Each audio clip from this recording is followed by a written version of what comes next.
મિત્રો આપણે જોઈ રહ્યા છો કે આ નીલકંઠ મહાદેવ મંદિર હજારો વર્ષ જૂનું છે અને મિત્રો અહીંયા સ્વયંસેવકો જે કામ કરી રહેલા અત્યારે હયાતમાં શ્રાવણ માસના ત્રીજા સોમવારની અંદર જે કામ કરતા હોય તેવા સ્વયંસેવકોને આજે પાટિયા ગ્રુપ દ્વારાથી અહીંયા કણે શાલ ઓઢાડવામાં આવેલ છે। તો અહીંયા તે સન્માન સમારોહ રાખેલો છે। તો મિત્રો આપ જોઈ રહ્યા છો આ પાટિયા ગ્રુપના અત્યારે તમામ સભ્યો અહીંયા નીલકંઠ મહાદેવ મંદિરે શાલ ઓઢાડી અને આભાર વિધિ કરશે તેનો વિડીયો અત્યારે અહીંયા તમે જોઈ રહ્યા છો।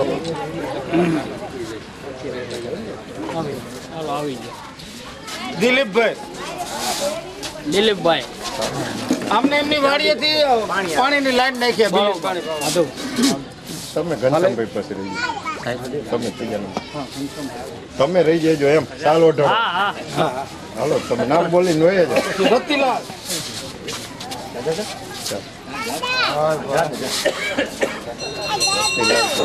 બધા વડીલોની સેવાથી મંદિરનું અને મહાદેવનું નામ હા હા ઓળખું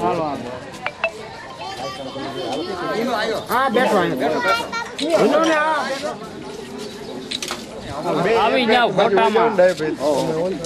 ભાણો હે જયરામભાઈ। નમસ્કાર મિત્રો, આજ રોજ અને મોજીલું હળવદ દ્વારા જે રાણેપર મુકામે નીલકંઠ મહાદેવ મંદિર સ્વયંભૂ આવેલું છે। 1000 વર્ષ ઉપર પુરાનું આ શિવ મંદિર છે અને ખાસ તો 61 ઉપર બીલીપત્રના જે છે તે વૃક્ષ છે। બીલીપત્રના વૃક્ષની આપણે હિન્દુ ધર્મ સનાતન ધર્મની અંદર છે શંકર ભગવાનને ખૂબ જ પ્રિય જે કોઈ વૃક્ષ હોય કે એના જે પાન છે તે બીલીપત્રના પાન શિવલિંગ ઉપર કરી અને આપણે તેની પૂજા હળવદની અંદર હળવદ તાલુકાની અંદર આવડું મોટું મંદિર હોય અને આજે આપણે અહીંયા તેના સેવકો જે છે ઘણા બધા સેવકો છે આમ તો, પણ અત્યારે આપણે 10-12 જે સેવકો છે તેમનું શાલ ઓઢાડી અને સન્માન કર્યું છે પાટિયા ગ્રુપ દ્વારા।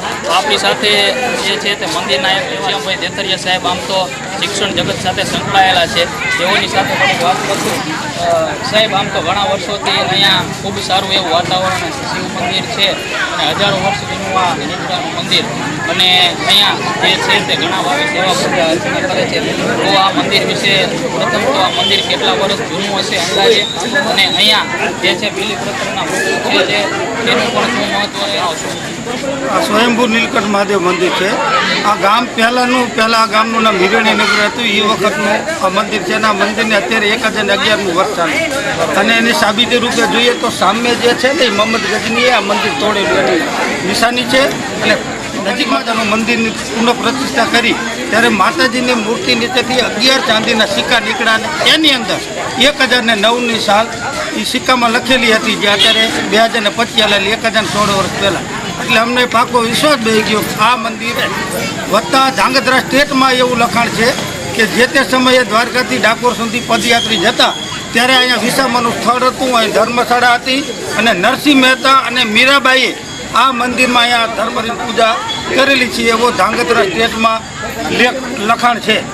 બીજું આ મંદિરમાં પુનઃ પ્રતિષ્ઠા જ્યારે થઈ ત્યારથી આ પ્રભુ બાપા છે યા 49 આ મંદિરમાં સેવા આપે છે અને તેમના ભત્રીજા જે ગોરધનભાઈ છે એ પણ 30 વર્ષથી એમની સાથે છે। આ જગ્યા પ્રજ્ઞાવાન છે। જ્યારે વૈદ્યનાથ મંદિરને લાભાર્થે અહીંયા ગિરિબાપુની કથા હતી ત્યારે એમાં આવતા ગિરિબાપુ આ મંદિરે આવ્યા અને આ મંદિરની પૂજા અર્ચના કરી આ જોઈ અને ત્યારે બાપુએ આ બાપાને એક સૂચન કર્યું કે આવડું મોટું મંદિર છે તો બિલ્વ વૃક્ષ વાવીએ તો 125 બિલ્વ વૃક્ષનું વચન આપ્યું અને મારા નસીબમાં એ છે કે બાપાનો પૌત્ર ગૌતમ મારી સ્કૂલે કામ કરતો એને મને વાત કરી એટલે 251 બિલ્વ આપવાનો લાભ મહાદેવે મને આપ્યો। ઘનશ્યામભાઈએ જે વાત કરી આમ 1016 વર્ષ જૂનું મોહમ્મદ ગજનીના જ્યારે આક્રમણો ભારતની અંદર થતા એ અહીંયા જે છે તેના જે ઇતિહાસની વાત કરી હતા એ વાત કરી તો મિત્રો આ મંદિર તો ખૂબ જ જૂનું પૌરાણિક ઐતિહાસિક છે અને સાથે સાથે તેમને વાત કરી કે પોતે પણ આ બીલીપત્રના વૃક્ષ છે તે આપવામાં શિવાલ પણ કોઈના મિત્રો શંભુ બાપાની વાત કરી તે પણ વર્ષોથી તેમનો પરિવાર સાથે સમસ્ત ગામ લોકો પણ અહીંયા જે છે સેવા આપે છે તે વાત કરી। તો જો કે અહીંયા શ્રાવણ મહિના દરમિયાન કેટલા લોકો અંદાજે આવતા હોય છે, હજારો લોકો આવતા હોય છે, કેવા આયોજન શ્રાવણ મહિના દરમિયાન ત્યાં થતા હોય છે વાત કરશું।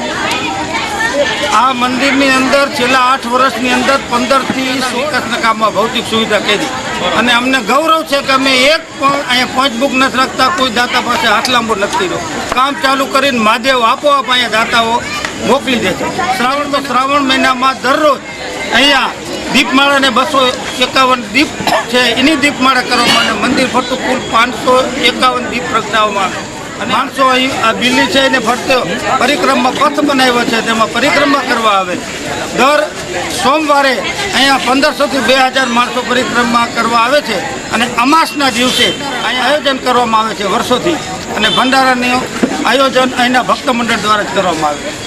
તેમને જણાવ્યું કે ભંડારાનું આયોજન અહીંયાના ભક્ત મંડળો દ્વારા કરવામાં આવે છે. મિત્રો, આપણે વિડીયોમાં જતા સેવકો, ભાવિક ભક્તો, ગ્રામના સ્થાનિક લોકો છે, તેમની સેવા પણ આ તકે આપણે બિરદાવવી પડે. કેમ કે રાણેકપર એટલે માન લો નાનું મોટું એવું ગામ છે, પણ આ મંદિરનો જે પરિસર જોતા, વિકાસ જોતા એમ થાય છે કે ગામ છે તે કામ કરી રહ્યું હશે.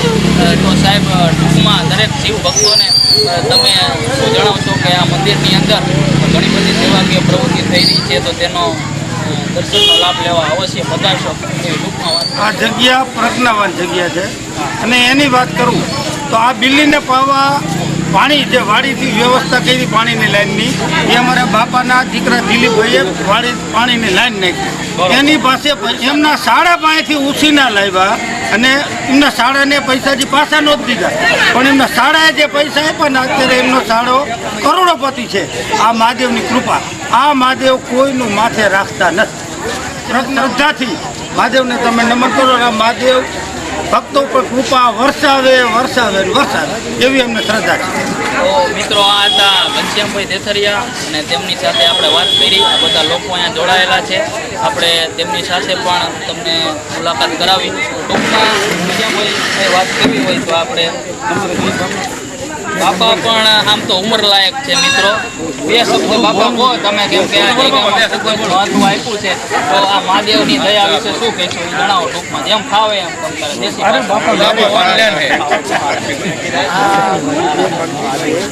પહેલાં અહીંયા હિરણ્યનગર નામનું ગામ હતું. રાજ્યમાં એ વખતે આ સ્વયંભૂ મૂર્તિ છે. આ મંદિર નહોતું, જંગલ હતું હજારો વર્ષ પહેલાં. અને અહીંયા રાજના માણસો શિકારે આવેલા, હણકાનું ચોરું ભાગ્યું, એક હણકી ઊભી રહી અને એના આચરમાંથી દૂધ પડ્યું.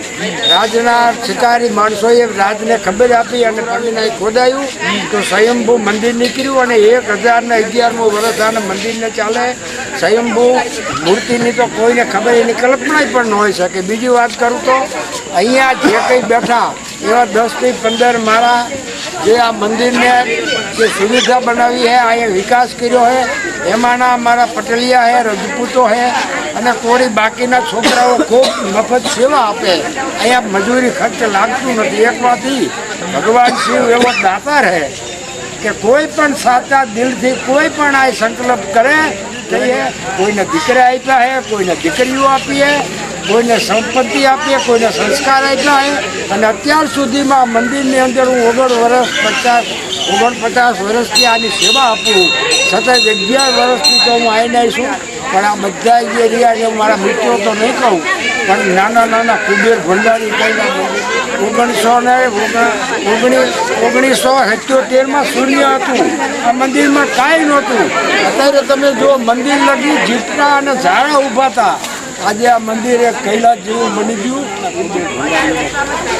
તો મિત્રો, બાપાએ પણ ખૂબ સરસ વાત કરી અને બધા સેવકોએ પણ અત્યારે અહીંયા આપને સાથ સહકાર આપ્યો, તે બદલ મંદિરના સેવકોનો પણ આભાર. મહાદેવના ચરણોમાં કોટી કોટી વંદન સાથે અમે આ વિડીયો પૂરો કરી છે. અસ્તુ જય ભારત, જય જય ગરવી ગુજરાત.